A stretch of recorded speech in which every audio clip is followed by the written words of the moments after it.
கோடான கோடி புதியுகத்தின் அன்பு ரசிக பெருமக்களை சந்திப்பதில் மிக்க மகிழ்ச்சி. இது ஆத்ம சங்கமம் நேரலை நிகழ்ச்சி. வெற்றியை விட தோல்விக்குதான் சக்தி அதிகம். வெற்றி சிரிக்க வைக்கும், தோல்வியோ சிந்திக்க வைக்கும். சிந்தித்துக் கொண்டிருக்கும் உங்களை சரித்திரம் படைக்க அழைத்து செல்வதற்காகவே நமக்காகவே நம்ம அரங்கிற்கு வருகை தந்திருக்காரு பாம்பன் அருட்சித்தர் தவயோகி தவத்திரு சஞ்சீவி ராஜா சுவாமிகள். உங்களுடைய சந்தேகங்களையும் நீங்க எங்களுக்கு கால் பண்ணி கேட்கலாம். கால் பண்ண வேண்டிய எண்கள் 0446677950. சுவாமிஜியை சந்திப்பதற்கு முன்பாக நம்முடைய ஆஸ்தான சிறப்பு விருந்தினர் ஐயா வருகை தந்திருக்காரு. வாங்க நேயர்களே, சர சந்திப்போம். வணக்கம் ஐயா. சகோதரி சரண்யாவுக்கு வணக்கம், சுவாமிகளுக்கு வணக்கம். சுவாமிகள் மிகச்சிறந்த அறிஞர், மக்களுக்கு மிக நல்ல பாதைகளை காண்பிக்கக்கூடியவர், பலரின் துன்பங்களை போக்கக்கூடியவர் என்பதெல்லாம் நமக்கு தெரிந்த விஷயம். மிகச்சிறந்த நூல் ஆசிரியர். அவருடைய நூல்கள் மிகப்பெரிய வரவேற்பை பெறுகின்றன. அவருடைய நூல்களை மணிமேலை பிரசனம் வாயிலாக வெளியிடுவதில் நான் பெரிதும் மகிழ்கிறேன். அவருடன் இணைந்து நேரலைகளில் மக்களுடன் பயணிப்பது குறித்து நான் பெரிதும் மகிழ்கிறேன். நன்றி, வணக்கம். நிச்சயமா ஐயா. அது மட்டும் இல்ல, நிறைய பாடல்கள் சுவாமிஜியே எழுதியிருக்காரு. குறிப்பாக அதற்கு இசை அமைத்தும் இருக்காரு. அப்படின்னாக்க என்ன சொல்வது ஐயா, அப்பேற்பட்ட மகா நம்ம கூட நமக்காக நம்ம அரங்கில் இருக்காரு. அது நமக்கு கிடைத்த மிகப்பெரிய பாக்கியம். நம்ம ரெண்டு பேரும் சேர்ந்து சுவாமிஜியை சந்திப்போம் ஐயா. வணக்கம் சுவாமி. வணக்கம்மா ஐயா. வணக்கம் ஐயா. எல்லாமுள்ள பரம்பொருளுக்கெல்லாம் பாத்திரமாக திகழ்கின்ற அகரத்தில் அகாரமாய், உகரத்தில் உகாரமாய், மகரத்தில் மகாரமாய், ஓம்காரத்தில் பிரணவமாய், நம்மையெல்லாம் உள்ளத்தில் இருக்கக்கூடிய ஆலயத்தில் வீற்றிருக்கும் சர்வ சேத்ராதிபதி சடுதியில் வந்து காத்தருளக்கூடிய அந்த நல்லருளை ஒவ்வொருவருக்கும் இந்த நல்ல வேளையிலே தர வேண்டும். அதற்கு பாம்பன் குமர குருதாச சுவாமிகள் உறுதுணையான திருவருள் குருவருளும் ஒன்று குமிழ்ந்து கிடைக்க வேண்டும். ஒவ்வொருவருக்கும் பலமும் நலமும் மகிழ்வும் நிலைத்து இருக்க வேண்டும். வணக்கம் சுவாமிஜி. ரொம்ப நாளா என் மனசுல இந்த சந்தேகம், ஆனா பெண்ணா, சிவனா சக்தியா, இதற்கு விடைகள் தெரிந்து கொள்வதற்கு முன்பாக ஒரு நேயர் ரொம்ப நேரமா இணைப்புல இருக்காங்க. அவங்க கிட்ட பேசிட்டு நாம இதை பத்தி பேசுவோம். சுவாமிஜி வணக்கம். ஆத்ம சங்கமம், யாரு பேசுறீங்க? வணக்கம். வணக்கம் அம்மா, உங்க பெயர் சொல்லுங்க. என் பேர் செல்விங்க. அவங்க வயதுமா? 42. ஓகே, சுவாமிஜிட்ட பேசுங்க. மா சொல்லுங்கம்மா. அப்பா வணக்கம்ப்பா. வணக்கம்டா கண்ணா. அப்பா எங்க பையனுக்கு உடம்பு சரியில்லைங்கப்பா. என்ன வயசு, என்ன ஆச்சு? பையனுக்கு வந்து வயசு 22ப்பா. இப்ப 4 நாள் தான் ஆகுது 22 தொடங்கி. சரி. அவனுக்கு வந்து காமால இருக்குன்னு சொல்லிட்டு டாக்டர்கிட்ட கூட்டிட்டு போனாங்கப்பா. சரி. டாக்டர்கிட்ட கூட்டிட்டு போகும்போது காமால ஊசி போட்டாங்க, மாத்திரை கொடுத்தாங்க, மருந்து கொடுத்தாங்க. அப்புறம் டாக்டர் வந்து நீங்க வேற ஹாஸ்பிட்டலுக்கு கூட்டிட்டு போயிருங்க அப்படின்ட்டாங்கப்பா. எங்கம்மா? வேற ஹாஸ்பிட்டலுக்கு நீங்க கூட்டிட்டு போயிருங்க, ஜிஹெச் கூட்டிட்டு போயிருங்கன்ட்டாங்கப்பா. சரி. அப்புறம் கூட்டிட்டு போங்காட்டி அங்க போனா கைகாலெல்லாம் ரொம்ப நடுக்க எடுக்க ஆரம்பிச்சிருச்சு, தூக்கி தூக்கி போட ஆரம்பிச்சிருச்சுப்பா. கைகால் வந்து ஒரு மாதிரி ஜன்னி வந்த மாதிரிங்கப்பா. சரி சரி சரி. தூக்கி போட ஆரம்பிச்சிருச்சுப்பா. அப்புறம் அங்க போனா அவன் ரொம்ப ட்ரிங்கிங் போட்டதுனால குடிச்சதுனால கைகால் எல்லாம் நரம்பு தளர்ச்சி ஆயிடுச்சு. சரி. அப்படின்னு சொல்லிட்டு டாக்டர் சொல்லிட்டாருப்பா. சரி. அப்புறம் நாங்க ஹாஸ்பிட்டல் மருந்தெல்லாம் எடுத்தோம், மாத்திரை எடுத்தோம். அந்த கைகால் வந்து ரொம்பவும் எடுத்தது இல்லாம ஒன்னும் சமாளிக்கவே முடியல. இப்ப அழுதுகிட்டே கிடக்கிறான். சரி சரி சரி.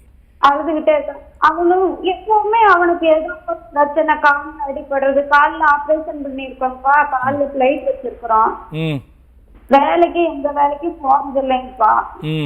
ஆனா ரொம்பவும் என்ன கஷ்டப்படுத்திட்டாங்கப்பா. இல்ல எனக்கு புரியுது கண்ணா, நீ என்ன சொல்ல வரேன்னு புரியுது.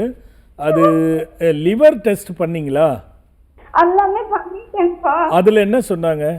அது எல்லா டெஸ்ட்லயும் நார்மல் வருது. சரி. அப்படைஸ் வைரஸ் இருக்குன்னு சொன்னாங்களா? அதெல்லாம் எதுவும் சொல்லலைங்கப்பா. டெஸ்ட் மட்டும் எல்லா டெஸ்ட் பண்ண சொன்னாங்க. இப்ப 30 நாளைக்கு மாத்திரை. காமாலன்னு எதை சொல்ற மணி? இது கண்ணெல்லாம் ரொம்ப மஞ்சளா இருக்கு, கை காலெல்லாம் ரொம்ப வீங்கிட்டு சொல்லி ஹாஸ்பிட்டலுக்கு கூட்டிட்டு போயிருந்தேன்ப்பா. சரி கண்ணு, எனக்கு 2 சந்தேகம் இருக்கு. முதல்ல அது தெளிவாகணும். சரிங்கப்பா. அவனுக்கு பெண்கள் சவகாசம் ஏதாவது இருந்ததா? ஆமாங்கப்பா, இருந்ததுங்கப்பா. அதோட விளைவுதான் கண்ணா அது. இது காமாலைக்கு இதுக்கும் சம்பந்தமே இல்லை. சரிங்கப்பா. அது இன்னும் சொல்ல போனா அது நான் சொல்லக்கூடாது, இருந்தாலும் சொல்ல வேண்டிய நிர்பந்தம், அதனால சொல்றேன். சரிங்கப்பா. மாதவிடா காலங்கள்ல அவன் தப்பு பண்ணியிருந்தா வரக்கூடிய பிரச்சனை இது. சரிங்கப்பா. இது நீ எந்த மருத்துவம் பண்ணாலும் அவ்வளோ சுலபத்தில் சரிப்படுத்திட முடியாது. சரிங்கப்பா. கண்ணா அது எந்த அளவுக்கு பாதிச்சுக்குதுன்னு நான் நேரவரிசையில் சொல்ல முடியாது. சரிங்கப்பா. நீ கொஞ்சம் அவரை மெல்ல அழைச்சிட்டு வந்துடுறா கண்ணா. ஆனால் இதை சரிப்படுத்திடலாம், ஒன்றும் பிரச்சனை இல்லைடா கண்ணா. சரிங்கப்பா. இந்த கண்ணு மஞ்சள் ஆகிறதுக்கும் இதுக்கெல்லாம் நிறைய சம்பந்தம் இருக்குடா கண்ணா. சரிங்கப்பா. இது அவ்வளோ சீக்கிரம் நீ சரி பண்ணிட முடியாது. ஆனால் நான் பார்த்த பிறகு என்ன பண்ணலான்னு சொல்கிறேன். என்ன விஷயம் மட்டும் தெளிவாக தெரிஞ்சிடுச்சு, நீயும் ஓப்பனாக சொல்லிட்டேன்னு வச்சுக்கோ. சரிங்கப்பா. அதுக்கப்புறமா நம்ம அதை என்ன பண்ணலாம் நான் நேரில் பார்த்துட்டு நான் சொல்கிறேன்டா கண்ணு. அப்ப உங்களை பார்க்க வரணும்னு நினைக்கிறேன். 1 மாசத்துக்கு முன்னாடியே போன் பண்ணேங்கப்பா. ஆனா உங்க அப்பாயின்மெண்ட் வாங்கிட்டு ஒரு மாதிரி சொன்னாங்கப்பா. எனக்கு அந்த அளவுக்கு நிதி வசதி இல்லைப்பா. சரி பரவாயில்ல, நான் உனக்கு இந்த நிகழ்ச்சி முடிஞ்ச பிறகு நான் பேச சொல்கிறேன். பேசுவாங்க, அதுக்கப்புறமா அது என்னன்றதை நான் சொல்கிறேன்டா கண்ணு. அப்பா என்ன ஆசீர்வாதம் பண்ணுங்க. குறையில்லாத சீக்கிரம் மகனுக்கு சரியாகி நல்லபடியாகி நல்லா இருப்ப. கவலையை விடுறா கண்ணு, நல்லா இரு. நல்லதாடா, அது சரியா போயிடும். நல்லதுடா கண்ணு. அழைப்பிற்கு நன்றி. வணக்கம் ஆத்மசங்கமம், யாரு பேசுறீங்க? ஹலோ, இணைப்புல இருக்கீங்க, உங்க பேர் சொல்லுங்க. என் பேர் விஜயாங்க. ஓகே, உங்க வயதுமா? என் வயது 57 ஆகுதுங்க. ஓகே, சுவாமிஜிட்ட பேசுங்க. சொல்லுங்க விஜயம்மா.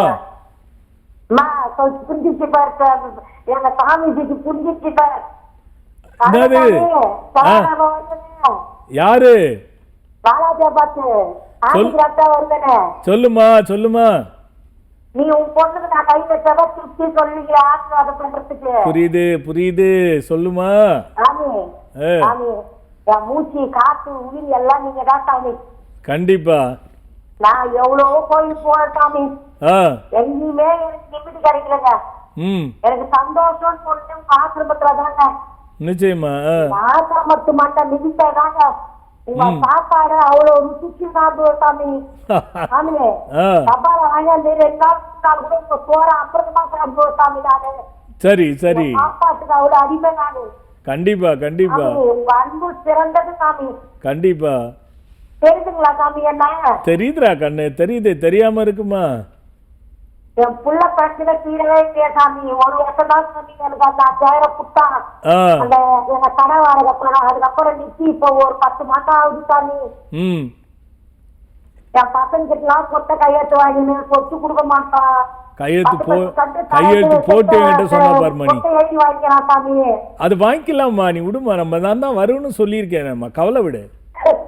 எங்க பொண்ணு கூட சொன்னீங்க 30,000 தேடி உட்காந்து கொடுப்பான்னு சொன்னீங்க. ஆமா அப்பா, அப்பா உங்க அற்புதம் அதிகம்ப்பா. கண்டிப்பா. வீட்டுக்கு பட்டா கிடைக்காது, பட்டா கிடைச்சது. எனக்கு ஹேண்டிகிராஃப்ட் சர்டிபிகேட் கிடைக்காது, கிடைச்சது. உங்கள்ட்ட சொல்ல மாலா ஐயா. கண்டிப்பா கண்டிப்பா. இருந்தாலும் உங்க ஆசீர்வாதம் தான். சொத்தும் கிடைச்சிடும், கவலைப்படாதம்மா. சரியா? எங்க சின்ன பொண்ணு சாமி ஒரே ஒரு வார்த்தை சாமி, எங்க சின்ன பொண்ணு குட்டா கூட ஒரே இதுவா இருந்து அது நச்சா இருக்குது. உங்களாட்ட இட்டு வந்துக்கிறேன், நீங்க கூட பாத்துக்கிறீங்க. சரி, குழந்தை இட்டு வந்துக்கிறேன். சரி. அவன் ரொம்ப பாடா பத்திரம் சாமி. நான் பணத்தெல்லாம் நம்பி கொடுக்கல சாமி. வேலையே இல்லாத ஒரு குட்டை. என் பொண்ணு போன அதற்கு நீங்க நல்லா அவளை பைத்தியம் பைத்தியம்ன்றான் சாமி. ஒரு முறை பாப்பாட்ட நான் பேசுறேன். இப்ப பேசினா சரியா வராது, நேர்ல பேசுறேன்டா கண்ணா. சொல்லுமா. நீ சிங் மந்திரம் சொல்றியா இல்லையா? எப்பனா சொல்றது நல்லா இருக்காது. நீ டெய்லி சொல்லு, நீ நேர்ல வா என்கிட்ட சொல்லுவோம், நான் என்ன பண்ணலான்னு சொல்றேன். ஓகேவா? நல்லதுமா நல்லதுமா. சரிம்மா. அழைப்பிற்கு நன்றி. சுவாமிஜி, எனக்கு ரொம்ப நாளா இந்த சந்தேகம், அதாவது பிரம்மா, விஷ்ணு, சிவன், ருத்ரன், அக்னி, இவங்களாம் பஞ்ச மகாசக்தின்னு சொல்றோம் இல்லைங்களா? ஆனா பஞ்ச மகாசக்திக்கும் மேல இருக்கக்கூடிய ஒரு மிகப்பெரிய சக்தியாக சக்தி அம்பாளின் வடிவத்தை நம்ம சொல்றோம். இப்ப சிவனுக்கு ஒரு ராத்திரி சிவராத்திரி, பெருமாளுக்கு பாத்தீங்கன்னாக்கா வைகுண்ட ஏகாதசி ஒரு நாள், விநாயகருக்கு ஒரு நாள் சதுர்த்தி, முருகனுக்கு கொஞ்சம் தப்பி ஒரு 6 நாள் கொடுத்துட்டாங்க கந்த சஷ்டி சுவாமிஜி. ஆனா அம்பாளுக்கு பாத்தீங்கன்னாக்கா பிரதானமாக 9 நாட்கள் நவராத்திரி கோலாகலமாக கொலு வைத்து நம்ம வழிபடுறோம், கொண்டாடுறோம் இல்லைங்களா? உங்களுடைய பாயிண்ட் ஆஃப் வியூல நீங்க சொல்லுங்க சுவாமிஜி, அதாவது சிவன் இந்த மாதிரியான விஷயங்களை விடவும் அம்பாளின் சக்தி பெருசா? ரொம்ப வித்தியாசமான கேள்வி கேட்டிருக்கீங்க. இல்ல பாருங்களேன் சார், ஒருத்தருக்கும் ஒரு நாள், முருகப்பெருமானுக்கு 6 நாள். ஆனா பாத்தீங்கன்னாக்கா அம்பாளுக்கு 9 நாட்கள் கோலாகலமாக கொண்டாடுறோம் இல்லைங்களா? நீங்க என்ன யோசிக்கிறீங்க ஐயா இந்த ரொம்ப கேள்வி? இவ்வளோ தூரம் சிந்திச்சு இவ்வளோ நல்லா கேட்குறாங்களே அப்படின்னு இது வரைக்கும் நான் அந்த மாதிரி யோசிச்சது இல்லையே அப்படிங்கிற எண்ணம் வருது இந்த கேள்விக்கு பிறகு. வைகுண்ட ஏகாதசி ஒரு நாள் தான் அவங்க சொல்கிற மாதிரி. ஓகே அம்மா, நீங்கள் பரதநாட்டிய கலைமாமணி டீச்சர், ஓகேவா? ஒரு குழந்தை ஒரு மணி நேரம் நடனம் ஆடுது, அது சரி. ஒரு குழந்தை தொடர்ந்து 2 மணி நேரம் ஆடுது, ஆனால் டயர்டே ஆகலை. அந்த 2 மணி நேரம் அந்த குழந்தை ஆடுவதற்கு எது காரணமாக இருக்குது? சக்தி. ஒரு எந்திரம் இயங்குது, ஒரு மிஷின். இப்போ கூட தொலைக்காட்சியில் நம்ம கேமரா இல்லையா, ஒளிப்பதிவுகள் ஆகுது. அது இயங்குவதற்கு எது காரணம்? சக்தி தான். நீங்கள் எதை எடுத்தாலும் இதை தான் சொல்ல முடியும். ஒரு மனிதனுடைய இயக்கத்திற்கு காரணம், அந்த இயக்கத்தை எதுடா இயக்குதுன்னா ஒரு சக்தி இயக்குது. சிவம் இயக்குது அப்படிங்கிறதெல்லாம் 2வது பட்சம் வரும். அது ஏன் சிவம் இயக்குதுன்ற சொல் வழக்கு வரல. ஒரு இயந்திரம் ஓடுதுன்னா அது ஒரு சக்தி, ஒரு பல்பு எரியுதுன்னா அது ஒரு சக்தி. இதுக்குள்ளே நம்ம எல்லாமே சக்தியைத்தான் சொல்லுவோம் இல்லை? எனர்ஜி லெவல் எது வருதோ அது எல்லாமே சக்தியாக இருக்கும். எதெல்லாம் இயக்கத்தை கொடுக்குதோ அது சக்தியாக இருக்கும். ஆனால் இயக்கம் என்ற ஒன்று கொடுத்து சக்தி செயல்படுவதற்கு ஒரு பொருள் வேண்டும். ஒரு குழந்தை இருந்தால் தான் ஆட முடியும், இல்லைன்னா ஆட முடியாது. அது சிவம்.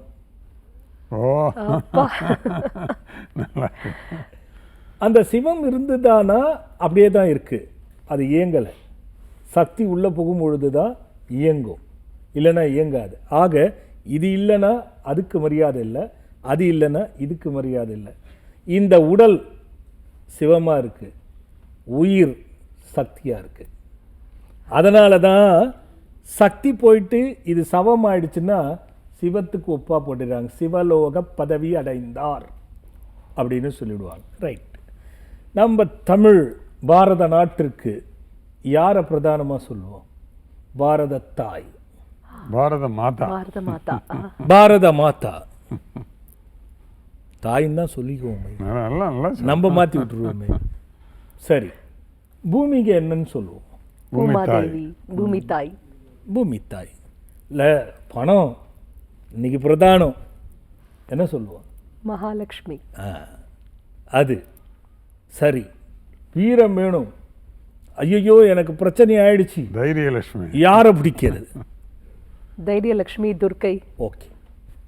அப்பா பாவம் போதியா, குளிச்சு எழுந்தா, எதுல? கங்கை. இதுதாம்மா விஷயம். அதே மாதிரி ஒவ்வொரு சூரனை அழித்தது சிவபெருமான், விஷ்ணு அப்படின்னா 2-3 சூரர்களையும் அழித்தது தான், அசுரர்களை அழித்தது தான் சரித்திரம். ஆனால் அம்பாள் குறிப்பிட்டு 9 சக்திகளை, சூரர்களை கட்ட சக்தியில் அழித்தது. ஆனால் இங்கே ஒரு விஷயம், ரொம்ப சுவாரஸ்யமான மாற்றமும் ஒரு விஷயமும் இருக்குது. என்ன தெரியுமா? இந்த சக்தி எப்படி இயங்குது? சிந்திக்க வைக்க வேண்டிய ஒரு அற்புதமான கேள்வியா. சக்தி எப்படி இயங்குது, இது குறித்த விளக்கம். சக்தி சரி, முதன்மை சொல்லிட்டேன். எல்லாமே பூமாதேவி முதல் ஆகாசவாணி, பாரத மாதா, ஒவ்வொன்றுக்கு நீங்கள் எடுங்க, அம்பாள் பேரை தான் சொல்லி ஆகணும், வேறு வழியே கிடையாது. ஆக்ராஷன சக்தி எது எடுத்தாலும் அவருக்கு இந்த சக்தி இருக்குப்பா, அவருக்கு நல்ல பலசாலிப்பா, அவர் பலசக்தி அதிகம்ப்பா. எங்கே போனாலும் சக்தி சொல்லாமல் இருக்க முடியாது, ஒரு இயக்கத்துக்கு சொல்லணும்னா இருக்க முடியாது. சரி, அந்த சக்தி எப்படி இயங்குது? சக்தி அப்படிங்கிறது பெரிதா, சிவம் பெரிதா அப்படின்னு அப்போ நீங்கள் ரொம்ப அழகான விளக்கம் கொடுத்துட்டு இருந்தீங்க. தொடர்ச்சியை பார்க்கலாம். அதேம்மா, சக்தியினுடைய இயக்கம் இல்லைன்னா வேற எதுவுமே கிடையாது. அதனால தான் ஒவ்வொன்றுத்துக்கும் பேர் வச்சாங்க. பூமாதேவி, தனலட்சுமி, கங்காதேவி அப்படின்னு ஒவ்வொருத்துக்கும் நம்ம உள்ளே போய் ஆழ்ந்தோம்னா ஐயா, அவளுடைய பேர் தான் இருக்கும், எதுவுமே இருக்காது. அதில் நான் ஏன் நிறுத்தினேன்னா, நீங்கள் பிரேக்குக்கு முன்னாடி சக்தி சரி எல்லாம் தனிமைன்னு சொல்லிட்டோம். அந்த சக்தி என்பது எப்படி இயங்குது? இப்போ உடல் சிவமாக இருக்குது, உயிர் சக்தியாக இருக்குது, இது ரெண்டும் சேர்ந்தால் தான் நமக்கு நம்ம மனிதனாகவே இருக்க முடியும்னு சொன்னேன் நான். அப்போது சிவம்ன்ற ஒன்று இருக்குது, ஆனால் சக்தி இயங்குது. அந்த சக்தி இயங்குதற்கு எது காரணம்? அங்கே தான் வந்து சூட்சுமம் இருக்குமா. அதில் நிறைய விஷயங்கள் நம்ம சொல்லப்போனால், இந்த சிவன், விஷ்ணு, பிரம்மா, ருத்ரன், நீங்கள் சொன்னீங்களா ஐவர், அக்னி, இந்த 5 பேருமே என்ன பிளான் பண்ணுறாங்கன்னா, தன்னுடைய சக்தியை தன் உடலிலிருந்து பிரித்தெடுத்து அது அந்த அன்னைக்கு கொடுத்து இயக்குறாங்க. அப்போ இரண்டும் ஒன்றாய் கலந்து ஒன்று ஒரு சக்தியாய் பிரதிபலித்து உள்ள போகுது. சக்தி என்றது அன்னை, சக்தியினுடைய இயக்கம் சிவம். இங்கே சிவம் சிவமாகவே இருக்கிறது, சக்தி உள்ள புகுந்த பிறகு உயிராக மாறுகிறது.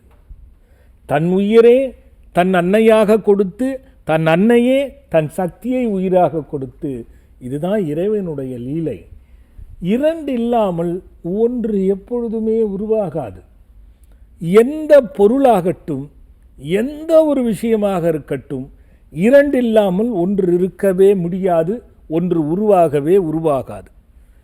புத்தகம், எழுத்தாளரும் பதிப்பகமும், எழுத்தும் காகிதமும் 2 இல்லாமல் ஒன்று உருவாகாது. நம்ம சட்டையிலிருந்து எது ஒன்றுமே நம்ம வச்சுக்கலாம். இங்கே நுண்ணறிவு வந்து சக்தியாக இருக்குது, பகுத்தறிவு சிவமாக இருக்குது.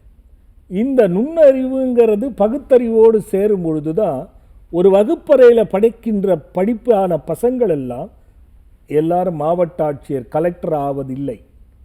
ஒரு சில பிள்ளைகள் மட்டும்தான் ஆகிறாங்க. ஏன்? இயற்கையாகவே பிறவியில் பகுத்தறிவோடு நுண்ணறிவு கலந்து விடாமுயற்சியும் குறிக்கோளும் அது உருவாக்கி கொடுக்குது. அதனால் அவங்க மாவட்ட ஆட்சியர், பெரிய மருத்துவர் ஆகிறாங்க.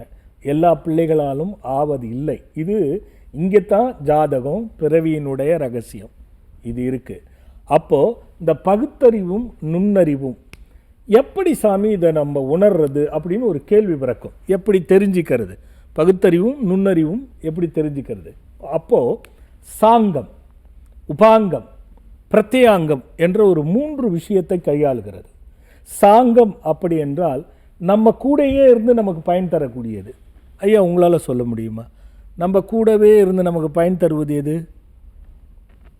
எதை குறிப்பிட்றீங்க? கரணங்கள், நம்ம கை, கால், எல்லா உறுப்புகள், இந்திரியங்கள், மெய்வாய், கண், மூக்கு, செவி நம்மோடு இருந்து நமக்கு பயன் தருகிறது. இது சாங்கம்.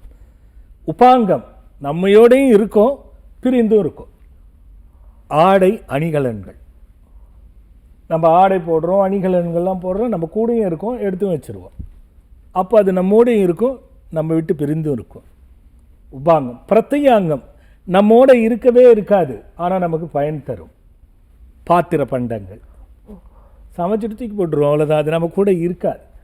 சரியா? இந்த 3ம் பார்த்து கொண்டிருப்பவர்கள நினைவில் வச்சுக்கிட்டோம், நீங்களே நினைவில் வச்சுக்கோங்க.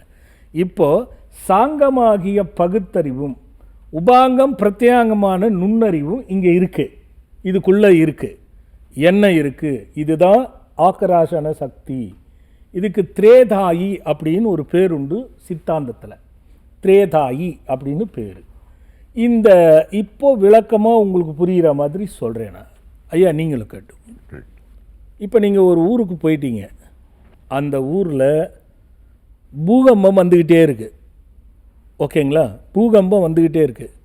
உனக்குண்டாக்கன்னா பூகம்பம் வந்துக்கிட்டே இருக்குது. நீ சூட்கேஸில் 50 சவர நகை வச்சுக்கிற, இப்போ வைக்கிற விலைக்கு. ஓகேவா? விலை உயர்ந்த பட்டு சேலையெல்லாம் வச்சுருக்க. ஓகேவா? ஐயா, நீங்கள் மிகப்பெரிய பொக்கிஷம் கேஷ் பெருசாக வச்சுட்டு இருக்கீங்க. அந்த ஊரில் சம்பாரித்து ஒரு 1 கோடி ரூபாய் அளவுக்கு வச்சுருக்கீங்க. அதில் விலை மதிப்பற்ற எழுத்துக்கள்லாம் வேறு இருக்குது. சரிங்களா? அது ஒரு சூட்கேஸில் வச்சுட்ருக்கீங்க. பூகம்பம் வந்துக்கிட்டே இருக்குது. இப்போ வரப்போது உங்கள் மேலே உழப்போகுது. ஆனால் உங்களுக்கு வழி இருக்குது, நீங்கள் தப்பிச்சு ஓடணும். எப்படி ஓடுவீங்க? எதை எடுத்துக்கிட்டு ஓடுவீங்க? விட்டுட்டு ஓட வேண்டியதுதான். ஆமாங்க ஐயா, உயிர் இருந்தால் திருப்பி சம்பாதிச்சுக்கலாம். எல்லாம் போச்சு இல்லை? அப்போ உபாங்கமும் உன்னோடு வரப்போகிறதில்ல, அதை பற்றி நீ யோசிக்க போகிறது இல்லை. இப்போ உபாங்கம் போயிடுச்சு, இது பிரத்யாங்கம் போயிடுச்சு. உபாங்கம் நம்மோடு இருக்கிறதுல ஆடை அணிகலன், அதுவும் ஆபத்தில் உதவலை, தூக்கி போட்டோம், இருக்கிறதோடு ஓடி போயிடுறோம். இல்லைனாலும் ஓடித்தான் ஆகணும், வேற வழி கிடையாது. கை கால் தான் அதுக்கு செயல்படுது. ஆமா, வேற வழி கிடையாது. அப்போ கரணங்கள் நம்மோடு இருக்கு, கை கால்கள் நம்மளோட இருக்கு. ஆனால் இந்த கரணங்கள் சிவம். இங்க நல்லா புரிஞ்சுக்கணும். கை கால்களோட இருக்கிறீங்க, ஓடுறீங்க, சிவம். இது கரணம். நீ ஓடுறான்னு சொல்லிச்சு, அது எது? மூளை. மூளை. அந்த மூளையை இயக்கிறது எது? சக்தி. அந்த ஓடுறதுக்கும் ஆபத்து வருதுன்னு சொல்றதுக்கும் உங்க மூளையில செயல்படுறது தான் பகுத்தறிவும் நுண்ணறிவும் உங்களை அறியாம ஒரு சக்தியாய் ஊடுருவுது. அதனால தான் சக்திக்கு மரியாதை அதிகம். அழகான விளக்கம் சாமி. அப்ப என்ன காரணம்? இப்போ நம்ம உதாரணத்துக்கு உங்களுக்கு சொல்ற மாதிரி நான் சொல்லணும்னா, அப்பெல்லாம் சிறப்பு வானொலி எங்கிருந்து? டெல்லியிலேருந்து, இலங்கையிலேருந்து. நாம் சென்னையில் சொல்லுவோம் வானொலின்னதும் இது இலங்கையிலிருந்து வருதுன்னு சொல்லிடுறோம். அப்போ வருது சென்னையில் இருக்கும், இலங்கைன்னு சொல்கிறோம். இந்த மூளை, இப்போ ஒரு மலையை பார்க்குறீங்க, இது மலை எப்படி சொல்கிறீங்க? உங்கள் மூளையில் ஏற்கனவே அது இருக்குது. இருந்ததை கற்றுக் கொடுக்கும்போது அது வெளிப்படுத்துது. அப்போது இருந்ததை கற்றுக் கொடுக்கும்போது வெளிப்படுத்துது பாருங்க, அதுதான் நம்மையும் அறியாத இறைவன் வைத்த சக்தி. அப்போ நமக்கு ஓடணும்னு தோணுது, தோற்றுவிக்குது, ஓடுறோம். உபாங்கத்தையும் பிரத்யாங்கத்தையும் விட்டுட்டோம், கரணங்களை காப்பாற்றிக்க ஓடுறோம். அந்த ஓடுறா அப்படின்னு சொல்கிற சக்தி எதிராக நமக்கு எது கொடுக்குதுன்னா பகுத்தறிவும் நுண்ணறிவுமான சக்தி.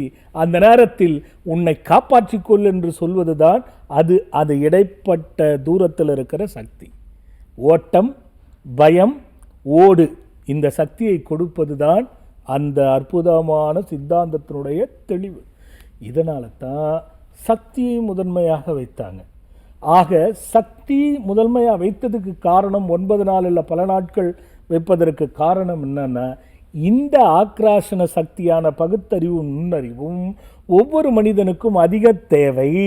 அந்த அதிக தேவைன்னா இந்த சக்தியை வழிபடும் பொழுது இது கிடைக்கும். காரணம், ஒன்றான சிவன் தன் சக்தியை சக்திக்கு கொடுத்தான், தாய்மைக்கு கொடுத்தான். அந்த சக்தி தன்னுடைய சக்தியை உனக்கு சமர்ப்பணம் என்பது சிவத்துக்கு உயிரை கொடுத்தது. அந்த உயிரை கொடுத்ததுனால நமக்கு அந்த நன்றி சொல்லும் பொருட்டு அதை நாம் வழிபடுகிறோம் என்பதுதான் தத்துவம். இதாண்டா கண்ணு. அது நிச்சயமா ஐயா, அதாவது சித்தாந்த ரீதியான விளக்கத்தை இவ்வளவு எளிமையா நடைமுறை விளக்கத்தோட இந்த உலகத்திலேயே வேறு யாராலையும் சொல்லவே முடியாது. இவ்வளவு தெளிவான விளக்கங்களோட சொல்லிங்க சுவாமிஜி. நிஜமா கொடானு கொடி நன்றிகள் சொல்லியே ஆகணும் அதற்காக. அது இல்லாம பூகம்பத்தை முன்னிலைப்படுத்தினால நல்ல மனசுல பதியுது, இறங்குது அப்படியே. ஆமா ஐயா, பதிஞ்சாலும் நம்ம அந்த நேரத்தில் எதையும் எடுக்க முடியாதுல்ல. நீ ஓடுறான்னு சொல்லணுமே ஒரு சக்தி, இல்லைன்னா நமக்கு புரியாம போயிடும். நம்மளுடைய மூளை இயங்குது, நீ சிந்திக்கிற யோசிக்கிற எல்லாம் கரெக்ட். ஒரு வகுப்பறையில் அப்போ 50 பசங்க படிக்கிறாங்க, அவங்களுக்கும் அது இயங்குது இல்லை. ஆனால் ஏன் தனிப்பட்ட முறையில் ஒரு மருத்துவராகவோ மாவட்ட ஆட்சியராகவோ பெரிய லெவலில் வர முடியல? அதே நேரத்தில் படிப்பு கம்மியாக இருக்கிறவர் இன்னைக்கு நாட்டை ஆள் இல்லையா? அது எங்கிருந்து வந்தது? அந்த சக்தியை பகுத்தறிவும் நுண்ணறிவும் தன்னையும் அறியாமல் அது தாயினுடைய வயிற்றிலிருந்து பிறக்கும் போது அந்த வாக்கியத்தின் வழியாக வருது. அங்கேயும் தாய்மைதான். அதனால தான் சக்திக்கு சிறப்புன்னு சொல்கிறாங்க. ஏன் சிவனை சக்தியை பிரித்து கொடுத்து ஒரு சக்தியை உருவாக்குனாங்க இந்த ஐவரும்னா, அது வேற சப்ஜெக்ட். இந்த சப்ஜெக்டுக்கு அது போகாது. அதனால் சக்தியினுடைய தன்மையை சும்மா ஒரு கடுகளவு தான் சொல்லியிருக்கேன்டா. நிஜமாவே சுவாமிஜி, கடுகளவு நீங்க ஈஸியா சொல்லிட்டீங்க. மலை அளவு எங்களுக்கு அது அப்படியே மனசுக்குள்ள அப்படியே இறங்கியது அப்படின்னு தான் சொல்லி ஆகணும் சுவாமிஜி. எழுத்துவேந்தர், சொல்வேந்தர், பாடல் வேந்தர், இலக்கிய வேந்தர் மாதிரி சித்தாந்த வேந்தர்னு உங்களை சொல்லியே ஆகணும். அவ்வளவு அழகான விளக்கம் எங்களுக்காகவே கொடுத்தீங்க. வணக்கம், இணைப்புல இருக்கீங்க, பெயர் சொல்லுங்க. இணைப்புல இருக்கீங்க, பெயர் சொல்லுங்க. ஆத்ம சங்கமம் நேரலை நிகழ்ச்சி. இணைப்புல இருக்கீங்க, பெயர் சொல்லுங்க. யார் பேசுறீங்க? சிலம்பரசி மேம். சிலம்பரசி அம்மா, உங்க வயது? வயது 36 மேம். ஓகே, சுவாமிஜிட்ட பேசுங்க. சிலம்பரசி சொல்லுமா. சாமிஜி வணக்கம். சாமிஜி வணக்கம்மா. நல்லா இருக்கீங்களா சாமி? நல்லா இருக்கேன்டா கண்ணா. சாமிஜி வேலைக்கு ட்ரை பண்ணிட்டு இருக்கேன் சாமிஜி. சரி. திரும்ப இப்ப வேலைக்கு அப்ளை பண்ணா 10 லட்சம் பணம் கேட்டாங்க சாமிஜி. சரி. நாங்கன்னா 10 லட்சம் கட்டல, 25,000 ரூபாய் தான் சாமிஜி கட்டணும். ஆனா வேலை கிடைக்குமா என்னன்னு தெரியல, அதுக்குதான் உங்கள்கிட்ட கேட்கலான்ட்டு போன். காசை ஒருத்தர்கிட்ட கொடுத்து விட்டு என்கிட்ட வேலை கிடைக்குமான்னா நான் என்னடா கண்ணு சொல்றது? அதான் சாமிஜி இதெல்லாம் குறுமும் பண்றீங்கப்பா. சரி பரவாயில்ல இருக்கட்டும். ஒன்றும் கொடுக்கறதுக்கு முன்னாடியாவது கேட்கணும்ல. போட்டண்டா கண்ணா, உனக்கு கண் துடிக்கிற இருக்குதா, பழக்கம் வருதா? சோல் எந்த கண்ணு துடிக்குது? இடது கண்ணு துடிக்குது சாமிஜி. சரி, அப்போ ஒரே குழப்பமா எப்போ பார்த்தாலும் ஒரு முடிவு எடுக்க முடியாம தடுமாறுறியா? ஆமா சாமிஜி, உண்மைதான் சாமிஜி. கல்யாணம் ஆச்சா உனக்கு? ஆயிடுச்சு சாமிஜி. 2 பேரும் ஒற்றுமையா இருக்கீங்களா? இருக்கும் சாமிஜி. சரிடா கண்ணா. அம்மா எப்படி இருக்காங்க? அம்மா நல்லா தான் சாமிஜி இருக்காங்க. அப்பா? அப்பா கொஞ்சம் உடம்பு சரியில்லை, நல்லா தான் சாமி அவங்களும் இருக்காங்க. சரி, அப்பாவுக்கு உனக்கும் நல்ல சுமூகமான பழக்கம் உண்டா? இருக்கு சாமி. இல்ல சண்டை போட்டுக்கீங்களா? இல்ல ஒவ்வொரு டைம் எப்பயாவது சண்டை போடுவோம் சாமிஜி. அப்புறம் இல்ல அப்பா நல்லா தான் சாமிஜி பாப்பாங்க. அப்பா நல்லா பாப்பாங்க, நீ நல்லா பாப்பியா? நான் அவ்வளவா பார்க்க மாட்டேன் சாமிஜி, கொல்லைக்கு விவசாயம் பண்ற சாமிஜி. போற போக்குல பாத்துட்டு போவோம் போயா அப்படிங்கிற நீ. சரி இருக்கட்டும்டா கண்ணா. கண்ணு உனக்கு வேலை கிடைக்கும், காசு எல்லாம் கொடுக்காத. சரி சாமிஜி. அது கன்ஃபார்ம் ஆன பிறகு கொடு. நம்ம ஆசிரமத்துல வளர்ப்புறை தசமியில விநாயக பெருமானுக்கு யோக கணபதினு இருக்கும். விநாயக பெருமானுக்கு பால் கோவால காப்பு கட்டணும். அது கட்டிட்டு முருகப்பெருமானுக்கு 10 நெய் தீபம் சிவப்பு நிற துரியில திரிச்சிட்டு போட அன்னைக்கே பிரார்த்தனை பண்ணிக்க. ஒரே நாள் வளர்ப்புறை தசமியில பண்ணிடா கண்ணா. 3 மாசத்துல இருந்து 6 மாசத்துக்குள்ள முயற்சி பண்ணி கரெக்டா டிஎன்பிசி எழுது. அதுலயே உனக்கு சக்சஸ் ஆயிடும். பணத்தை வீண் பண்ணாத. பணம் கொடுத்துதான் வாங்கணும், என்கிட்ட தந்து கொடுத்துடு. நல்லதுடா கண்ணு. சாமிஜி இப்ப 4 வருஷத்துக்கு முன்னாடி எங்க வீட்டுக்காரங்க கோயிலுக்கு வந்தாங்க சாமிஜி. சரி. அப்ப அங்க வேண்டிட்டு வந்தாங்க, வீடு கட்டணும் 5000 ரூபாய் உண்டியல் போடுறான் அப்படின்னு சொல்லிலாம் வேண்டிட்டு வந்தாங்க சாமி. சரி. அதை வந்து டைரியில கூட மறந்துடுவான்னு காஞ்சிபுரம் கோயிலுக்கு 5000 ரூபாய் எழுதி வச்சிருக்கேன் சாமி. சரி. ஆனா இன்னமும் வீடு கட்ட முடியல சாமிஜி. 5000 ரூபாய் எனக்கு கொடுப்பணும் இல்லையோ முருகனுக்கு கொடுப்பணும் இல்லையோ தெரியல. அதான் சாமிஜி இப்ப இந்த ஒரு கட்டலான்னு முதல்ல நீ வேலைக்கு போடா கண்ணு, அதெல்லாம் கிடைச்சிரும். வீடெல்லாம் வந்துடும். நீ 5000 ரூபாய் கொடுத்துட்டு வீடு கட்டணும்னா நடா கதை. இது 50 லட்சம் ரூபாய் வீட்டுக்கு 5000 ரூபாய் தான் கொடுப்பீங்களா? தரும் சாமிஜி. எனக்கு உங்களை ரொம்ப பிடிக்கும், என் உயிரே நீங்க தான் சாமிஜி. புரியுதுடா கண்ணு, அதனாலதான் சொல்றேன்டா கண்ணா. சரியா? கட்டிடுவாடா கண்ணு, உனக்கும் வேலை கிடைச்சிடும், கவலையை விடு. நல்லதுடா கண்ணு. அழைப்பிற்கு நன்றி. வணக்கம், ஆத்மசங்கமம். யாரு பேசுறீங்க?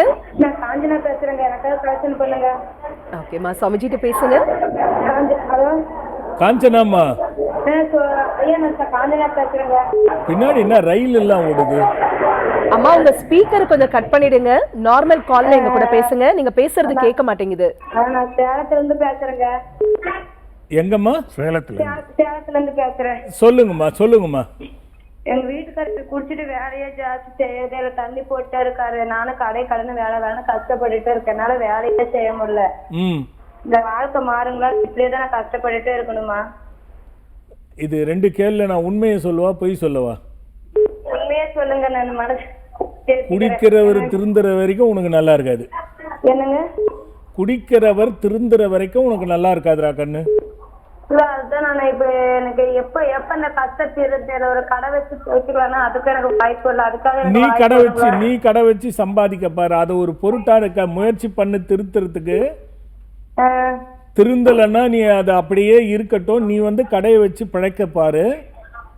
அதான் கடை வச்சாவது நான் வாழ்க்கையில முன்னுக்கு வருவடா கண்ணு, கண்டிப்பா வருவேன். அந்த வருவேனா அப்படின்னு வருவேன் அப்படின்னு செய். ஏன்னா நான் ரொம்ப எல்லாரும் இப்ப தோக்குற மாதிரியே பேசுறாங்க. நீ இப்ப பண்ணா வரமாட்டேன், நஷ்டம் ஆயிரும், உன்னால முடியாது, உனக்கு கடன் அவ்வளவு இருக்குதுன்னு எல்லாம் மனசு கஷ்டப்படுற மாதிரியே பேசுறாங்க. இப்ப அவர் நஷ்டமே பண்ணலையா? அவரு கடனே ஆகலையா? கடனை கொடுத்துட்டாரா? கடனுக்கு கேள்வி கேட்கலையா? எல்லாம் தான் நடக்குத. நஷ்டத்தோட நஷ்டம் இன்னும் கொஞ்சம் நம்ம முயற்சி பண்ணி பார்க்கலாம். நீ பண்றா கண்ணு. ஏன்னா எனக்கு ரொம்ப காலம் வந்து நைட் வரைக்கும் டீ கடையில கஷ்டப்படுறேன். இன்னமும் நான் கஷ்டப்படுறேன், கால் வலிக்குது, என்னால வேலையே செய்ய முடியல. எத்தனை நாளைக்கு இப்படி வேலை நீ கடை வையி. நான் பாரு, அவர் குடிக்கிறதுக்கு எதுவுமே சொல்லலையே. காலப்போக்கில் அது சரியா போயிடும். புரியுதா? அப்படித்தான் எல்லாருமே விட்டுருந்தாங்க எங்க அண்ணன் வந்து. அதனால அவரையே தொங்கிட்டே உட்கார்ந்து இருக்கிற மாதிரி எனக்கு தோணுது. எனக்கு கடன் கட்டுவார் கடவுள் எச்சு பண்ணிட்டே போறாரு தவிர கடன் கட்டுற மாதிரியே தெரியல. அதனாலதான் சொல்றேன், நஷ்டமா போறது. இது இப்படியே உட்கார்ந்துருந்தா என்ன ஆகும்? குடும்பம் முழுகி போயிடும். அதனாலதான் சொல்றது, குடியை கெடுக்கும். அது ரொம்ப தண்ணி. இப்ப முன்னையாரு கேட்பாரு, இப்ப காலையில இருந்து நைட்டு வரைக்கும் தண்ணியிலேயே இருக்காரு, கேட்கவே மாட்டேங்கிறாரு. அவருக்கு தண்ணியை கல்யாணம் பண்ணி வைக்காம உன்னை கல்யாணம் பண்ணி வச்சுக்கிறாங்க, தப்பா பண்ணிட்டு. பிள்ளைங்களும் நானும் படிக்க வச்சுட்டு இருக்கேன். தினமும் ஆட்டோ சிறக்க அதுக்குன்னு ஒரு நாள் கூட என்னால எனக்கு வந்து ரெஸ்ட் எடுக்க முடியல இந்த உடம்புக்கு. கண்ணு, நான் என்ன சொல்றேன், ஒரே ஒரு வாட்டி அகண்ட பாராயணம் இப்ப வரச்ச போன செவ்வாய்க்கிழமை முடிஞ்சது இல்ல, அடுத்த மாசம் வர அகண்ட பாராயணத்துல ஒரு முறை நீ பங்கு கொண்டு. ஒண்ணு. ரெண்டாவது, அமாவாசை வெற்றிலை யாகத்துல ஒரு மூணு அமாவாசை மனசார வந்து வெற்றிலையில மந்திரம் எழுதி என் கணவர் வந்து குடிக்க கூடாது, சரியாகணும்னு பிரார்த்தனை பண்ணிக்கிட்டு நல்ல வழி காட்டுங்கன்னு அந்த வெத்தலைய பிரார்த்தனை பண்ணி யாகத்துல போட்டுட்டு போடா கண்ணா. இத சிரமம் பார்க்காம அங்க வந்து போற செலவுதான், மத்ததெல்லாம் அங்க பிரச்சனை இல்லை, எல்லாம் கிடைக்கும். இன்னொன்னு விசேஷம், நீங்க எனக்கு கடை வச்சு நல்லா வரும்னு ஆசீர்வாதம் பண்ணணும். அதை வைக்கிறதுக்கு எனக்கு நல்லது நடக்கணும்னு இது பண்ணணும். எனக்கு கடை வைக்கணுங்கிறது என்னோட ஆசையே. நீ சாதிக்கிறதுனால தான் உனக்கு போன் லைன் கிடைச்சது, புரியுதா? எத்தனை பேருக்கு கிடைக்காம முயற்சி பண்ணிக்கிட்டு இருக்காங்க, எத்தனை ஆயிரம் பேரு. உனக்கு கிடைச்சிச்சு இல்ல, ஆண்டவன் வெற்றி இருக்குது, தைரியமா செய்யுமான்னு நானும் சொல்ல முடியாதுல்ல. அகல கால வைக்காம உனக்கு தெரிஞ்ச அனுபவத்தையே நீ கடையா வையி, அது நல்லா போகும், கவலையை விடு. ஏன்னா அவ்வளவு கடன் பட்டு அவரும் பட்டாரு, இப்ப எனக்கு அதுக்கும் சம்மந்தம் இல்லைங்கிற மாதிரி பேசிட்டாரு. அவரு கடன் நீ வாங்கி கொடுத்துக்கிட்டே இருந்தா அவர் குடிச்சுக்கிட்டே இருக்க போறாரு, நீ இன்னும் வாங்கி கொடுத்துக்கிட்டே இரு. உன்னை யார் அதெல்லாம் வாங்கி கொடுக்க சொல்றது? நிறுத்து. அதுதான் எல்லாரும் சொன்னாங்க, ஆனா என்னால இப்ப மீண்டு வர முடியலைங்க. அதனாலதான் என்னால நீ போய் கடை வைக்கிறதுக்கான முயற்சியை பாடுறா கண்ணா. ஓகேம்மா, அழைப்பிற்கு நன்றி. வணக்கம், ஆத்ம சங்கமம். யாரு பேசுறீங்க? வணக்கம். வணக்கம் அம்மா, உங்க பெயர் சொல்லுங்க. வான்மதிங்க. உங்க வயதுமா? 30. ஓகே, சமைச்சிட்டு பேசுங்க. சொல்லுடா கண்ணா. வணக்கம் சாமி. வணக்கம்மா. என்ன ஆசீர்வாதம் பண்ணுங்க சாமி. குறையில்லாத நிறையோடு, எந்த குறையோடு உனக்கு அழைப்பு அலைபேசியில கிடைச்சதோ அந்த குறை நீங்கி நல்லா இருறா கண்ணு. ரொம்ப நன்றிங்க சாமி. சொல்லுமா. சாமி, வீடு ஒண்ணு வாங்கலாம்னு நினைக்கிறாங்க. வாங்கு. அதான் சாமி, என்னால முடியுமா என்ன அப்படின்றது. துட்டே இல்லையா? எதுவும் இல்லைங்க, எதுவும் இல்லாம முயற்சி மட்டும் நம்பி இறங்குறேங்க. சரி, அவரு கல்யாணம் ஆயிடுச்சா? ஆயிடுச்சு. அவரு என்ன பண்றாரு? அவங்க வந்து நெட்வொர்க்ல வந்து ஒர்க் பண்ணிட்டு இருக்காங்க. அவங்களும் இப்ப வேலை மாறுறதுக்காக முயற்சி பண்ணிட்டு இருக்காங்க. சரி, அது இருக்கட்டும், நம்ம வேற சப்ஜெக்ட் போக வேண்டாம். அவரு நீங்க டிஸ்கஸ் பண்ணிட்டீங்களா வீடு வாங்கலாமான்னு? பண்ணிட்டு தான் இருக்கோங்க. இப்போதைக்கு வாடகை வீட்டுல இருக்கோம். சொந்த வீடுன்னா அவங்களுக்கு அவங்க அப்பா அம்மா இருக்காங்க. ஒரு பிரச்சனைனால நான் அவங்க வந்து என்ன வீட்டை விட்டு வெளியே அனுப்பிட்டாங்க. சோ அதனால இப்ப சரி, இனிமேல் நம்ம அங்க போக வேண்டாம், நம்மளால முடிஞ்சு நம்ம சொந்த கால நிக்க பாக்கணும். நானும் வேலைக்கு போயிட்டு இருக்காங்க, அவங்களும் வேலைக்கு போயிட்டு இருக்காருங்க. 2 பேரும் வேலைக்கு போனாலும் குடும்ப செலவுக்கே சரியா போயிடும். நீங்க காதல் கல்யாணமா வீட்டுல பார்த்து வச்சாங்களா? இல்ல வீட்டுல பார்த்ததுதாங்க. வீட்டுல பார்த்துதாங்க கல்யாணம் பண்ணாங்க. அப்படி இருந்தும் என் நிலைமை இப்படிதான் இருக்கு. அது ஏதாவது ஒண்ணு சொல்ல முடியுமா? என்னங்க சாமி? ஒரு பிரச்சனையால வெளியில வந்துட்டேன்னு இல்லம்மா? அது இல்ல, அது சொல்ல முடிஞ்சா சொல்லு, இல்லைன்னா வேண்டாம். என்னங்க சாமி? சொல்ல முடிஞ்சா சொல்லுமா, இல்லன்னா வேண்டாம்? ஒண்ணும் இல்லைங்க, கல்யாணத்துக்காக எதுவும் அப்ப வந்து பொண்ணு மட்டும் கொடுத்தா போதும், எந்த நகையும் வேண்டாம், எதுவுமே வேண்டாம்னு தான் சொன்னாங்க. சரி. அப்ப இருந்த எங்க சூழ்நிலையும் எதுவுமே இல்லைங்க. அதனால எதுவும் செய்யாம தான் கல்யாணம் பண்ணி கொடுத்தாங்க. சரி. அதையே காரணமா சொல்லி சொல்லி அடிக்கடி சண்டை போட்டுட்டு இருந்தாங்க. அவங்க அப்புறம் என் வீட்டுக்காரர் வந்து எங்க கூட வெளியே இருந்து வேலைக்கு போயிட்டு இருக்காருங்க, வெளியூர்ல இருக்காருங்க. அவரு இல்லாத நேரமா என்கிட்ட சண்டை வளர்த்தி ஒண்ணுமே செய்யல, உங்க வீட்டுல உங்க அப்பா அம்மா எதுவுமே செய்யல, நீ முதல்ல. நான் கேக்குறேன், புரிஞ்சிருச்சு எனக்கு, ரொம்ப பெருசா வேண்டாம். சரிங்க. உன்னோட கால்ல கண்ட சதருக்கு இல்ல மேல முட்டிக்கு கீழே அல்லது முட்டிக்கு மேல தொடையில நீட்டா மச்சம் ஏதாவது இருக்கா? மச்சம் இருக்குங்க, ஆனா நீட்டா இருக்குமா என்னன்னு நான் பார்த்தது இல்லை. நீ ஐயோ பாப்பா போ, இருக்கட்டும். இருக்கட்டும், அது அது பிரச்சனை இருக்குடா கண்ணு. உனக்கு பாம்பு கனவு வருது அப்பப்ப? அடிக்கடி வந்தது இல்லைங்க சாமி, எப்பயாவது ஒரு டைம் வருது. யானை துரத்துற மாதிரி? இல்ல அப்படிலாம் வரலங்க. பாம்பு வருது அடிக்கடினா புலி கணம் மட்டும் வருங்க. புலி வந்து ஆனா பக்கத்துல அமைதியா படுத்துக்கோங்க, படுத்துட்டு நானும், ஆனா அதை பார்த்து நான் பயப்படுவேன். ஆனா அது ஒரு நாள் என்கிட்ட வந்து எதுவுமே செய்யாது. நான் எங்க போறேன்னா அங்க வந்து அமைதியா என் பக்கத்துலயே வந்து படுத்துக்கோங்க. அப்பதான் நான் சொன்னதுக்கு இல்ல ஐயப்ப சாமி நீ எங்க போனாலும் உனக்கு துணையா இருக்காருங்கிறத கனவுல காமிக்கிறாங்க அப்படிங்கிற மாதிரிதான் பெரியவங்க எல்லாம் சொன்னாங்க. சரி, அப்படியே எடுத்துக்கோ. அதை பத்தி நம்ம ஏன் நல்லதாவே எடுப்போம். கண்ணா, 3 வருஷத்துக்கு வீடு வாங்க முடியாது, நம்பர் 1. சரிங்க சாமி. நம்பர் 2, நீ முதல்ல 2 பேரும் உழைச்சி ஓரளவுக்காவது பணத்தை கொண்டு வர பாருங்க. முழுசா லோன் போட்டு வாங்காதீங்க, அதுவே பிரச்சனை ஆயிடும். காரணம், நல்ல 2 பேரும் நல்ல கணவன் மனைவியா இருக்கீங்க. ஒரு 10 நிமிஷம் பேசுனீங்கன்னா ஏதாவது சண்டை வந்துதான் சரியாகுது உங்களுக்கு. இல்ல, அவங்களுக்கும் எனக்கும் இந்த நாள் வரைக்கும் அந்த பிரச்சனையும் வந்தது இல்லைங்க. உண்மையை சொல்லணும்னா நான் தான் சண்டை. எனக்காக அவர் எல்லா இடத்துலயும் இந்த நாள் வரைக்கும் எனக்கு துணையா இருக்காருன்னா என் அப்பா அம்மாவுக்கு அடுத்து அவர் மட்டும்தாங்க. ஏமா அவரு மட்டும்தானே, அப்புறம் என்ன அப்பா அம்மாவை சேர்த்துக்கிற நீ? இல்ல, கடைசி வரைக்கும் தான் எனக்கு அவர் மட்டும்தாங்க. கத்துக்கிறீங்க எல்லாம். சரி, இல்லடா கண்ணு, அது சின்ன பிரச்சனை இருக்கு, அது சரி பண்ணிக்கலாம். நீ வந்து டெய்லி காலையில எழுந்ததும் ஓம் ஆகி ஆகி ஆம் பரம் திரு தரு நமஹா இந்த மந்திரம் காலையில எழுந்த உடனே சொல்ல ஆரம்பிச்சிரு. இணையதளத்துல வந்துடும், முடிஞ்ச உடனே வந்துடும். நைட்டு படுக்கும் பொழுது போறீல்ல, அப்போ ஓம் நாதாந்த நாதா குமரா அம்மை அறிய வாவா ஸ்வாஹா நைட்டு படுக்கும் பொழுது இந்த 2 மந்திரத்தையும் சொல்லிக்கிட்டே இருக்கா கண்ணா. ஒரு சஷ்டி அன்னைக்கு, தேய்பிறை சஷ்டி அன்னைக்கு நீ அவரை வந்து நம்ம கோயில்ல முருகனுக்கு 2 பேரும் ஒன்னா சேர்ந்து 9 தீபம் சிவப்பு நிறத்துல திரிச்சு 9 தீபம் 2 பேரும் ஒன்னா சேர்ந்து ஏத்தணும், தனித்தனியா ஏத்தக்கூட. ஒன்னா சேர்ந்து ஏத்துங்க. ஏத்திட்டு முருகனுக்கு ஒரு அர்ச்சனை பண்ணுங்க. இத மட்டும் கரெக்டா செஞ்சுட்டு வாடா கண்ணு, உனக்கு வீடும் அமைஞ்சிரும், பிரச்சனைகளும் குறைய ஆரம்பிச்சிரும். கவலையை விட்டுடு. அவங்களுக்கு வேலை முயற்சி பண்ணிட்டு இருக்காங்க. இப்ப நான் எதுக்கு சொன்னேன் 2 பேரும் ஒன்னா சேர்ந்து ஏற்றுங்கன்னு? அதுக்கத்தான் சொன்னேன். நல்லதுரா கண்ணு. அழைப்பிற்கு நன்றி. சுவாமிஜி, நீங்க முன்ன பின்ன அவங்கள பார்த்ததே கிடையாது, அவங்க காலில் மச்சம் எந்த ஷேப்ல இருக்குன்னு அவங்களுக்கே தெரியல சுவாமிஜி. ஆனா நீங்க இங்க இருந்து எப்படி சுவாமிஜி அதை சொல்றீங்க? ஆச்சரியமா இருக்கு நிஜமாவே. அந்த மாமியார் பிரச்சனைன்னு ஒண்ணு சொல்றாங்களா, அந்த குழந்தை பாதி தான் சொல்லுது, லைவ்ல சொல்ல முடியாது. அதுக்கு நிறைய காரணம் இருக்கு. அந்த காரணத்துக்கு எனக்கு ஒரு பிடி வேணும், என்ன சொல்யூஷன் சொல்றது. நீங்க பார்த்துருக்கலாம் நிகழ்ச்சியில, ஐயா நீங்களும் பார்த்துருப்பீங்க. மந்திரம் எல்லாருக்கும் டக்குன்னு கொடுத்துட மாட்டேன், வழிபாடுகள் சொல்லுவேனே தவிர காலையில சொல்ற மந்திரம் இந்த பிள்ளைக்கு அந்த மந்திரத்துக்கு கொடுக்கறதுக்கு அதுதான் காரணம். என்னன்னு நம்ம வந்து ஜெலிக்கிறோம், ஒரு விஷயத்தை கண்டுபிடிச்சிடுறோம், அதுக்கான சொல்யூஷனை கொடுக்குறோம். கரெக்டா பண்ணாங்கன்னா நிச்சயமா பலன் தரும். அதுதான் அதுக்குள்ள பாயிண்ட் கண்ணு. வணக்கம், யார் பேசுறீங்க? ஹலோ, வணக்கம். உங்க வயது ஐயா? 68. ஓகே, சுவாமிஜிட்ட பேசுங்க. சொல்லுங்க ராமலிங்க ஐயா, சொல்லுங்க.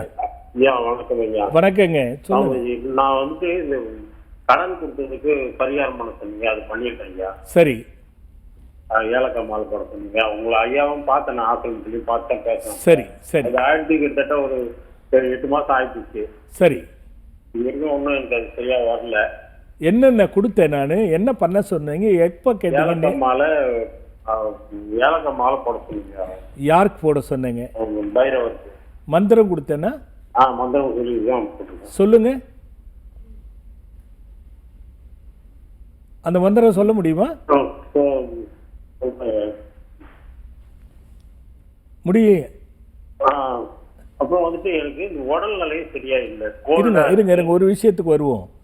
கடன் தீராததுக்கும் உடம்பு பாதிக்கிறதுக்கும் சம்பந்தம் இருக்கு. இப்ப இந்த மந்திரம் பாருங்க, டக்குன்னு சொல்ல முடியல. இதுதாங்க ஊன்றி வழிபாடு செய்யணுங்கிறது. போற போக்குல செய்யக்கூடாது, அது விட்டுருங்க. தப்பா சொல்றீங்க, அது இன்னும் சரிப்படுத்திக்கணும். பரவாயில்லைங்க, பரவாயில்ல. உடம்புக்கு சொல்லுங்க. அது ரொம்ப கோல்டா இருக்கு, பிம்பிள் வந்துகிட்டே இருக்கு. சரி, அப்புறம் மூக்கெல்லாம் தண்ணியா போட்டுது. டாக்டரை போய் பார்க்கலையா? டாக்டர் பார்த்தேன், அவங்க வந்து ஆப்ரேஷன் பண்ணணும் அப்படின்றாங்க. மூக்கில் ஒரு ஆப்ரேஷன் பண்ணணும்னு சொன்னாங்களா? ஆமா, சரி. ஆப்ரேஷன் பண்ணணும், மண்டையில தண்ணியா இருக்கு, எல்லாம் இருக்கு, ஆப்ரேஷன் பண்ணணும். சரி, சக்கரை நோய் இருக்கா? இருக்கு ஐயா. எவ்வளோ இருக்கு? கண்ட்ரோல்ல இருக்கா, அதிகமாக இருக்கா? கண்ட்ரோல்ல தான் இருக்கு இப்போதைக்கு. சரி, சீதோபலாதி சூரணம்னு இருக்கும், இது ஆயுர்வேதா மருந்து. ஓ, சீதோபலாதி சூரணம். சீதோபலாதியா?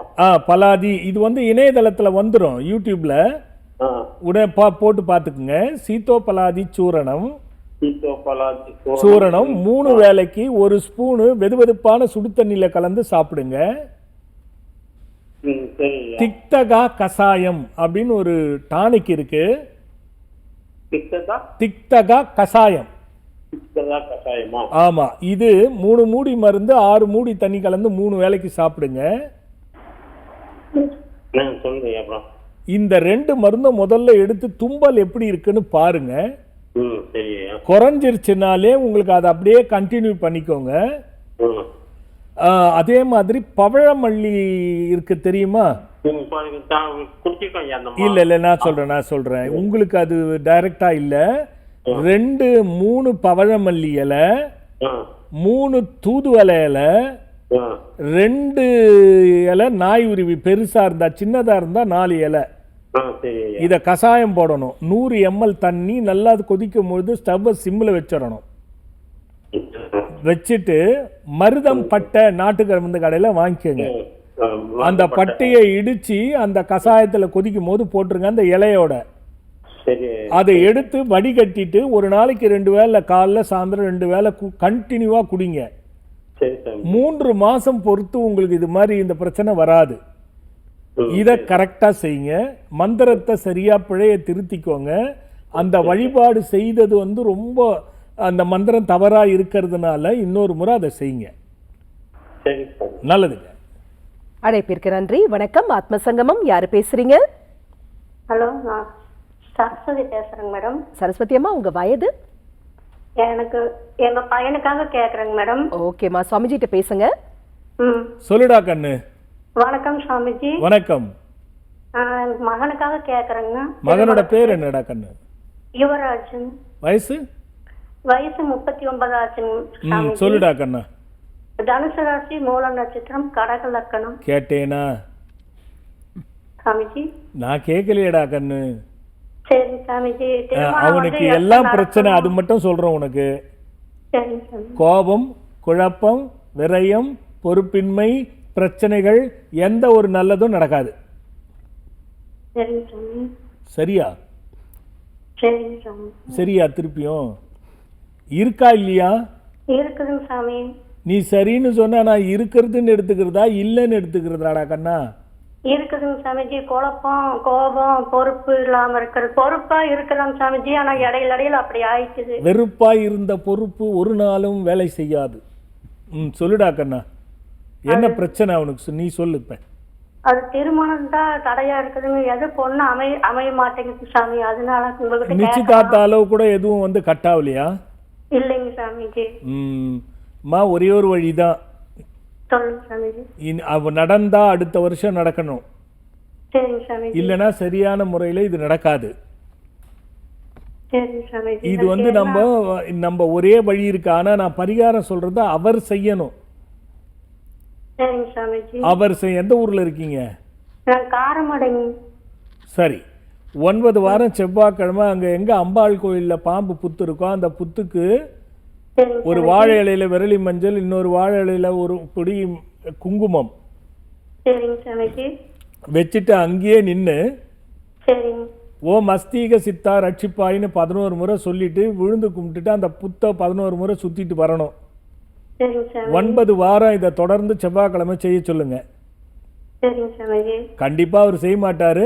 முயற்சி உங்களுக்கு லைன் கிடைச்சதுனால பாப்போம். அஸ்தீக சித்தா ரட்சிப்பாய். ஒண்ணு வேணா, சாயந்தரம் வந்துடும், இணையதளத்துல பாத்துக்குங்க. நல்லதுமா. அழைப்பிற்கு நன்றி. வணக்கம், ஆத்மசங்கமம். யாரு பேசுறீங்க? பல்லூர் பக்கத்துல இருந்து பேசுறேன் சார். அங்கிருந்து யாருங்க ஐயா பேசுறீங்க? உங்க பெயர்? மோகன். ஓகே, உங்க வயது? 65. ஓகே, சுவாமிஜிட்ட பேசுங்க ஐயா. சொல்லுங்க மோகன் ஐயா, சொல்லுங்க. ஒரு 6 மாசத்துக்கு முன்ன இடுப்புல அடிபட்டது ஐயா, ஃப்ராக்சர் விழுந்து வழிக்கு விழுந்துட்டேன். L4 L5 இல்லையா? இந்த இப்ப நடக்க முடியல, ஃப்ரீயா நடக்க முடியல. ஒவ்வொரு வாட்டி நடக்க முடியுது, உட்காந்துட்டு திரும்ப எழுந்தா நடக்க முடியல, வெளியே போக முடியல, சாப்பாடு ஏத்துக்க மாட்டேங்குது. டாக்டர் பாத்தீங்களா இல்லையா? டாக்டர் பார்த்து ஃப்ராக்சர் ஆபரேஷன் பண்ணேன். ஆபரேஷன் பண்ணிட்டீங்களா? ஆபரேஷன் பண்ணிட்டேன். சரி. நடக்க முடியலண்ணா, 6 மாசம் ஆச்சு. பல்லூர் பக்கத்துல தானே இருக்கீங்க? ஆமாமா, ஆத்து பக்கம், பல்லூர் பக்கத்துல 6 கிலோமீட்டர். பக்கத்திலேயே தானே இருக்கீங்க, என் பக்கத்திலேயே. அதான் ஐயா சொன்னீங்கன்னாப்பா வரேன்.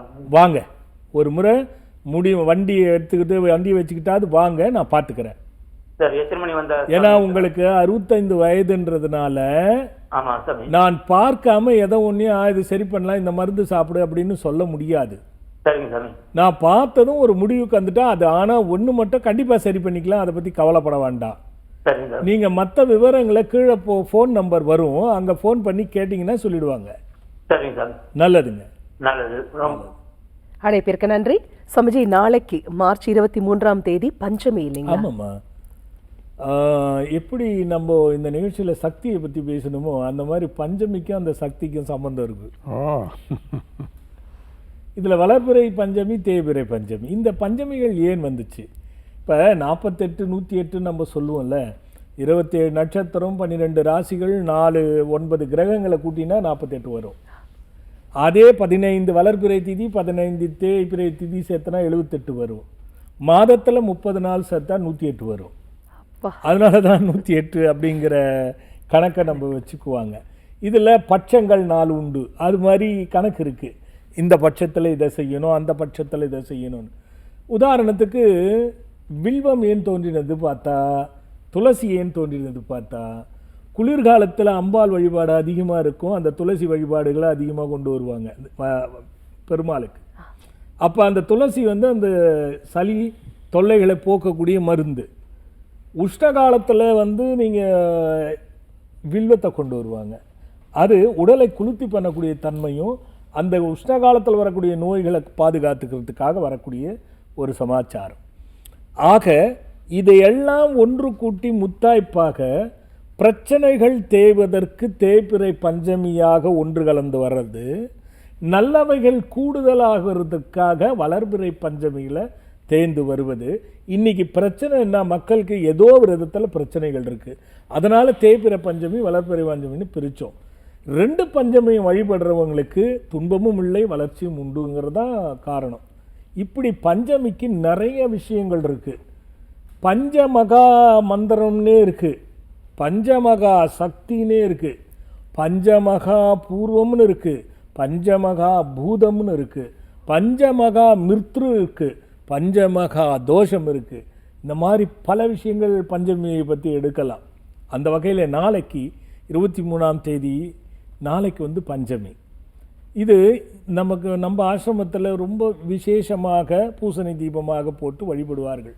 புதிதாக யாருன்னா பார்க்குறவங்க, உங்கள் பிரச்சனைகளுக்கு தீர்வு வேணும்னா இந்த பஞ்சமியோட அனுக்கிரக வாராகி அதுக்கேற்ற மாதிரி நான் பிரதிஷ்டை பண்ணியிருக்கேன், அதை வழிபட்டு தீபம் போட்டு பாருங்கள்.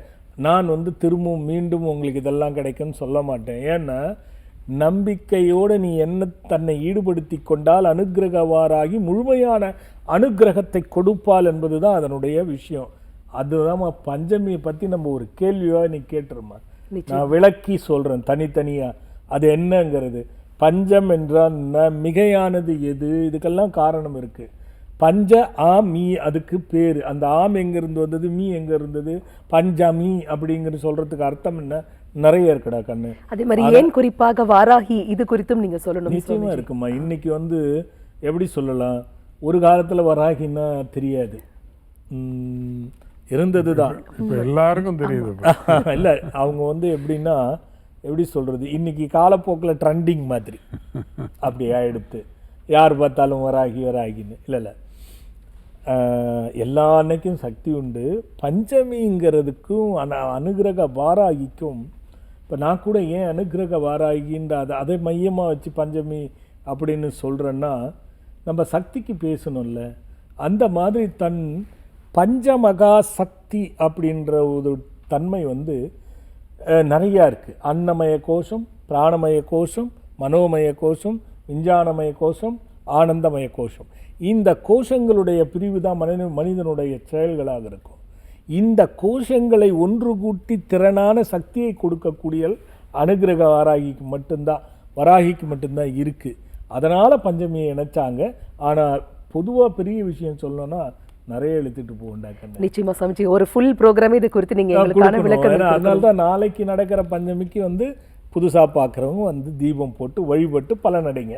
அதுதான் நம்ம சொல்ல முடியும் இல்லையமா, வற்புறுத்த முடியாது. அருமை சமைச்சி. நிச்சயமா எப்பொருள் யார் யார் வாய் கேட்பினும் அப்பொருள் மெய்ப்பொருள் காண்பதறிவுன்னு சொல்லுவாங்க. மெய்யும் பொருளும் உணரும் வண்ணம், உணர்ந்து சிலிர்க்கும் வண்ணம் அற்புதமான விளக்கங்கள் எங்களுக்காகவே பங்குட்டீங்க சுவாமிஜி. நிகழ்ச்சியோட நிறைவு பகுதிக்கு நம்ம வந்தாச்சு, வட்டமும் போட்டாச்சு. அடுத்த வாரம் இதே மாதிரி நிறைய விஷயங்கள் இருக்குது. நம்ம அதை அலசி ஆராய்வோம். நல்ல கேள்விகள், அதற்கான விடைகள், உங்களுக்கான பயன்கள் அடுத்த வாரம் பார்க்கலாம். வணக்கம். கோடான கோடி அன்பு நெஞ்சங்கள் அனைவர் சார்பாகவும் சிரம் தாழ்ந்த நன்றிகள், வணக்கங்கள் சுவாமிஜி. நன்றி, வணக்கம். உங்களுக்கும் நன்றிகள் ஐயா, வணக்கங்கள். நேர்களே, இந்த ப்ரோக்ராம் முடிஞ்சிருச்சே, கால் பண்ணோமே லைன் கிடைக்கல அப்படின்னு கவலையப்படாதீங்க. ஒவ்வொரு செவ்வாய்க்கிழமை காலை 9 மணி முதல் 10 மணி வரை உங்களுக்கான நேரம். அந்த நேரத்தில் நீங்கள் எங்களுக்கு கால் பண்ணி உங்கள் வாழ்க்கையில் இருக்கக்கூடிய பிரச்சனைகளுக்கான தீர்வுகளை தெரிஞ்சுக்கலாம். உங்களுக்கான பிரத்யேக வழிபாட்டு முறைகளும் உங்களுக்காகவே சொல்லப்படும். நீங்கள் கால் பண்ண வேண்டிய நம்பர் இப்போ நான் சொல்கிறேன், மறக்காமல் நோட் பண்ணிக்கோங்க. 9600-964444 அல்லது இன்னொரு நம்பர் 9600-3974444.